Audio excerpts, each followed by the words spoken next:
جب بھی کہیں یہ بات ہوتی ہے کہ اسلام ہمیں کامیاب انسان بننے میں مدد کرتا ہے تو اکثر لوگ اس کامیابی کو لے کر مرنے کے بعد کی زندگی کو ڈیفائن کرنے لگتے ہیں، حالانکہ ایسا کرنا بالکل مناسب نہیں ہے، کیونکہ اسلام میں کامیابی سے مراد صرف یہ نہیں ہے کہ جنت میں داخل کر دیا جائے، بڑے بڑے باغات ہوں، خوبصورت قسم کے محل ہوں یا دودھ کی نہریں بہتی ہوں۔ اسلام ہمیں اس دنیا میں بھی کامیاب ہونے کے گر سکھاتا ہے۔ اسلام ہمیں صرف یہ نہیں سکھاتا کہ ہم نے اپنی فیملی کو اور اپنے دوستوں کو کیسے ٹریٹ کرنا ہے یا کیسے ڈیل کرنا ہے ان سے۔ اسلام ہمیں اس سے بڑھ کر یہ بھی سکھاتا ہے کہ ہم پیسے کیسے کما سکتے ہیں، ہم کامیاب انٹرپرینیور کیسے بن سکتے ہیں، ہم اپنی سیلز کی گروتھ کو کیسے انکریز کر سکتے ہیں۔ یہ وہ ڈائمینشنز ہیں جو شاید اتنی زیادہ ڈسکس نہیں ہوتی جتنی ہونی چاہیے۔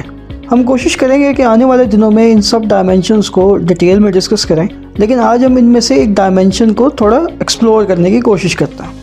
میں نے جیسے ابھی ذکر کیا کہ اسلام ہمیں بہترین انٹرپرینیور اور بزنس مین بننے کا طریقہ بھی بتاتا ہے، اور اسلام ہمیں ساتھ ساتھ یہ بھی سکھاتا ہے کہ ہم کیسے اپنی سیلز کو انکریز کر سکتے ہیں۔ تو سوال یہ پیدا ہوتا ہے کہ کس طرح؟ جواب بہت سمپل ہے۔ ماڈرن ریسرچ بتاتی ہے کہ کسی بھی برانڈ یا بزنس کے لیے ایک بہت بڑا ایسٹ اس کی لائل کسٹمر بیس ہوتی ہے۔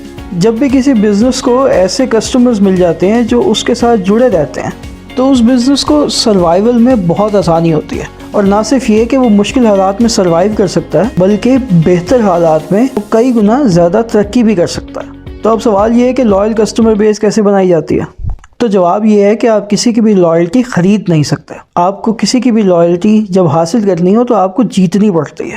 تو سوال یہ ہے کہ کسی کی وفاداری جیتی کیسے جا سکتی ہے؟ کسی کی بھی وفاداری حاصل کرنے کے لیے یہ ضروری ہے کہ وہ آپ پہ بھروسہ کرے، اور کوئی آپ پہ تب بھروسہ کرتا ہے جب آپ اس پہ بھروسہ کرتے ہو۔ اب سوال یہ اٹھتا ہے کہ آپ کیسے اپنے کسٹمر پہ بھروسہ شو کر سکتے ہو؟ تو اسلام نے 1400 سال پہلے یہ سکھایا تھا کہ جب کوئی کسٹمر آپ سے پروڈکٹ لے کے جائے اور پھر آپ کو واپس دینے آ جائے تو اس سے واپس لے لو۔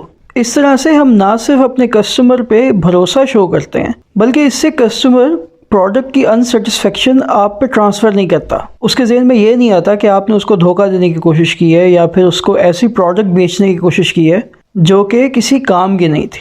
اس طرح سے آپ اس کا بھروسہ جیت پاتے ہو اور الٹیمیٹلی لائل کسٹمر بلڈ کر پاتے ہو۔ یہ سننے میں شاید بہت ہی سمپل سا اور بیسک سا پرنسپل لگے گا، لیکن یہ بہت سارے انٹرنیشنل اور میجر برانڈز کی فنڈامنٹل پالیسیز میں شامل ہے۔ آج کل ہر بڑا برانڈ اس طرح کی کوئی نہ کوئی چیز ضرور آفر کرتا ہے۔ بہت سارے برانڈز تو آپ کو آپ کے پیسے ہی ریٹرن کر دیتے ہیں، اور کچھ برانڈز آپ کو اسٹور کریڈٹ دیتے ہیں جو کہ آپ اس اسٹور سے کوئی بھی چیز بائی کرنے کے لیے یوز کر سکتے ہو۔ اور یہی وہ ٹیکنیک اور اپروچ تھی جس کی وجہ سے ڈیجیٹل اور ای مارکیٹنگ کامیاب ہو سکی ہے۔ شروع میں لوگ انٹرنیٹ سے چیزیں منگوانے میں گھبراتے تھے، لیکن جیسے جیسے ان کو بھروسہ ہوتا گیا کہ اگر ہماری چیز ٹھیک نہ ہوئی تو ہمارے پیسے واپس آ جائیں گے، تو لوگوں نے آن لائن پروڈکٹس بائی کرنا شروع کر دیا۔ اور آج ہم کسی بھی انڈیپینڈنٹ سروے کو فالو کریں تو ہمیں نظر آتا ہے کہ آن لائن پروڈکٹس بائی کرنے والے لوگوں کی تعداد دن بدن بڑھ رہی ہے۔ اور اگر یہ چھوٹا سا پرنسپل اتنے بڑے بڑے برانڈز کو اتنا فائدہ دے رہا ہے تو یقیناً یہ آپ کے کاروبار کے لیے بھی بہت ہیلپ فل ثابت ہو سکتا ہے۔ دعا یہی ہے کہ اللہ ہم سب کو کامیاب انسان بننے کی توفیق عطا فرمائے۔ اللہ حافظ۔